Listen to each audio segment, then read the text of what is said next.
Hello Aquarius, this is Inspire 2016 with your weekly tarot reading for the week commencing the 28th of October until the 4th of November 2024. The first card for you is representing, how do you feel about yourself? Your card is the Seven of Wands.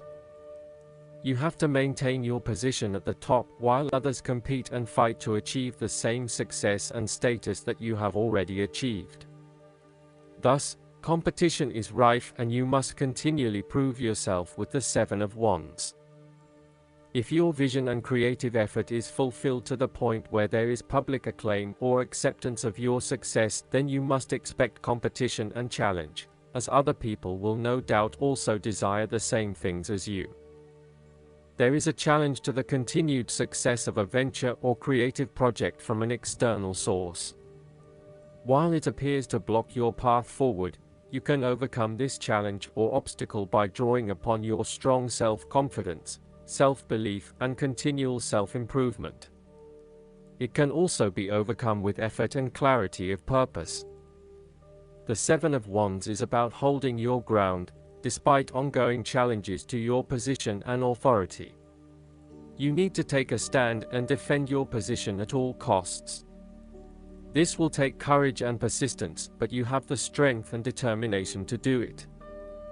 You see yourself as a battler, and no matter what the challenge, you still have it in you to stand up for yourself and fight to the end. So, although you are experiencing a number of setbacks at the moment, you need to continue fighting for what you believe in and confronting others who may oppose or threaten you.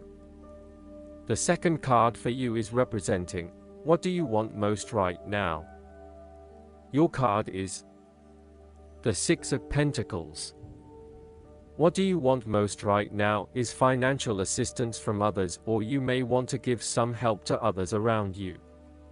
If you are the wealthy man, then you have accumulated great wealth and are now in a position where you can offer financial assistance to those in need.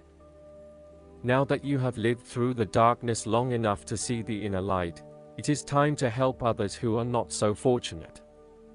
Consider giving to charity or reaching out a helping hand to someone who needs your support. The generosity of the Six does not limit itself to money and material things.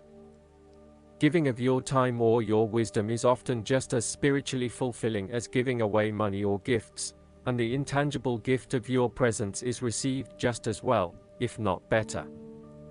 You may also be inclined to make a loan to someone, on the premise that they will eventually pay you back once they are back on their feet. This is a loan built on trust and good faith, knowing that if you give something away, it will come back to you.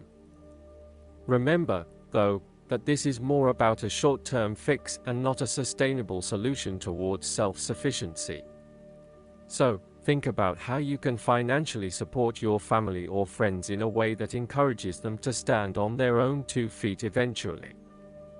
If you are the beggars in the Six of Pentacles, then you may be the recipient of someone else's charitable activities. This will help you to get back on your feet and to eventually repay the charitable organization or individual, either with your time or your restored wealth. You will also need to identify ways in which you can become more self-sufficient in the long run. The risk of accepting charity is that you become dependent on it and cannot look after yourself.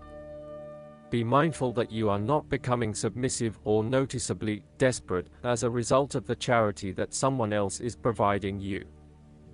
The third card for you is representing your fears. Your card is the Four of Cups. You are afraid that an offer will not come your way. However, you must work hard to go out and get it. It is sitting right under your nose, so make sure you snap it up before you miss out. You may also be too focused on your own issues that you completely miss this opportunity or are unaware that it even exists. Keep your eyes and heart open to new possibilities, and release some of the focus on yourself to allow new opportunities to appear. The Four of Cups also reflects a time when you may be reluctant to open your heart to someone or to express your true feelings, instead withdrawing and isolating yourself from the other person. Be mindful of how this may be impacting those who are close to you and be considerate of their needs as well as your own. On a more positive note, if you have been going through a period of stagnation, boredom, or apathy, you will begin to feel restless with this state of being, and will want to break free from this rut. Put aside any negative thoughts or sulky behavior. Embrace the opportunities that are already being offered to you. Reconnect with others and let them know how much you appreciate them. The fourth card for you is representing what is going for you. Your card is the Six of Swords. You will need to make a regretful transition as a likely result of the decisions you make. You know that in order to move forward, you must leave something important behind, and while you do this with some regret, you know that in the long term it is the best option for you. There are times when you will be forced to let go of something to which you have been attached, and the process of letting go is often quite challenging. However, the sadness of your loss will soon be replaced by greater clarity, bringing about a renewed acceptance of change. Do not be afraid to let go of whatever it is that is holding you in the present or the past. Instead, look to your future and choose the best option that has the greatest long-term potential. There are going to be some hard decisions and some compromises that you will need to make, but this is ultimately a rite of passage that will take you into a new phase of your life. You need to realize that you are now headed towards a much better position in life. You have endured, or are currently enduring, a difficult life transition, but as a result, you will be more able to deal with what may come. Do not dwell on the past or what you have left behind. Instead, use this as an opportunity for changing your beliefs about yourself, moving away from whom you used to be and towards whom you really want to be. The fifth card for you is representing what is going against you. Your card is the King of Wands. You are afraid of a male significant figure in your life who is from fire signs, who can be dominating, pushy, and overbearing at times. This is rarely done with malice or an intention to make someone else submissive. It is just a strong tendency that sometimes takes control. He does not even realize when he crosses the line between being assertive and aggressive. At worst, the King of Wands typifies the most selfish, ruthless qualities of fire. He can denote a manipulative business contact who will use you as long as it serves his purpose. He may be a rival, competitor, or unscrupulous opponent. In love, he represents a delightful flirtation that could wreak emotional havoc. He is only suitable for limited liaisons, holiday romances, or brief, passionate encounters. His flames are bright and warm, but soon die down. As an aspect of yourself, the King of Wands can suggest that you have set your expectations of yourself too high and may struggle to achieve those expectations. As such, you may end up feeling like a failure because you have not been able to achieve what you want in both areas of your life. Set more realistic goals for yourself and know that you cannot do everything nor please everyone. There may also be times when you become frustrated with the lack of progress in your endeavors, particularly if this is being influenced by your dependence on others. You may find that there are some people who are holding you back and preventing you from fully realizing your dreams and goals. If this is the case, it is best to cut them loose, as no amount of energy will change their perspective. You may also need to be a bit more lenient on others and accept that not everyone has as much energy and drive as you to achieve results. Accept what they have to offer and do not expect anything more. The last card for you is representing the likely outcome that you may have. Your card is the Five of Pentacles. If you have suffered a loss, know that there are people around you who are willing to help. There is always a solution and always a way out, so either open your eyes and go to it, or close your eyes and let the inner light guide you. Often, what has caused these financial problems is a matter of your own emotions. Greed will lead to loss, anxiety will lead to error, possessiveness will lead to solitude. By focusing on the material, you lose sight of your spiritual development.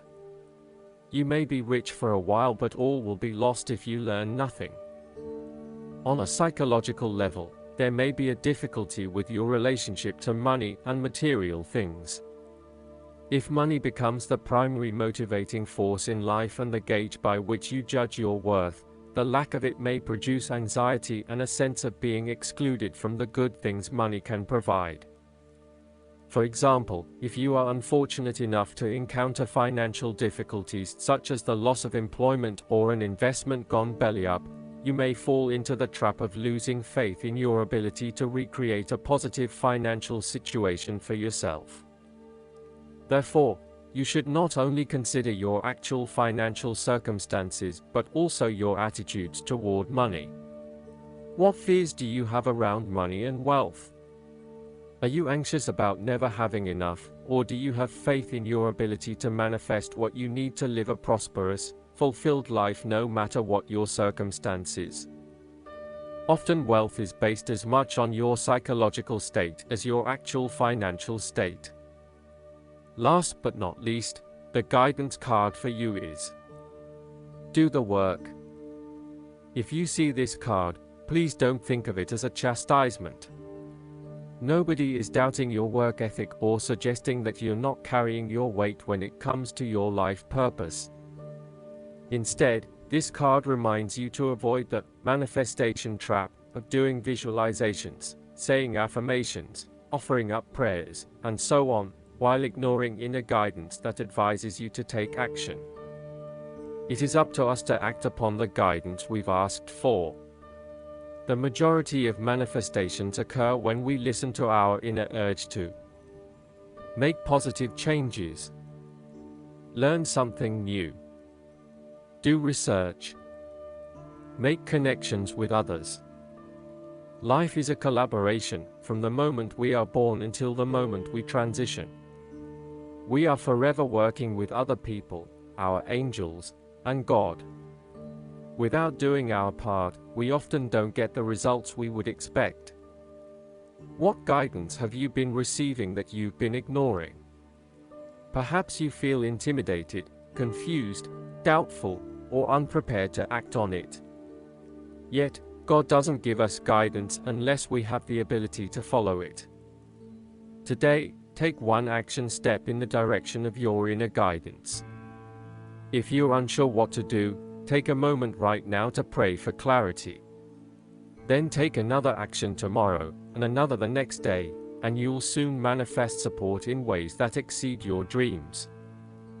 I hope that you enjoy everything, and if you like the reading, just please click subscribe and you will get instant notifications every time we publish a new video right to your YouTube. Thanks.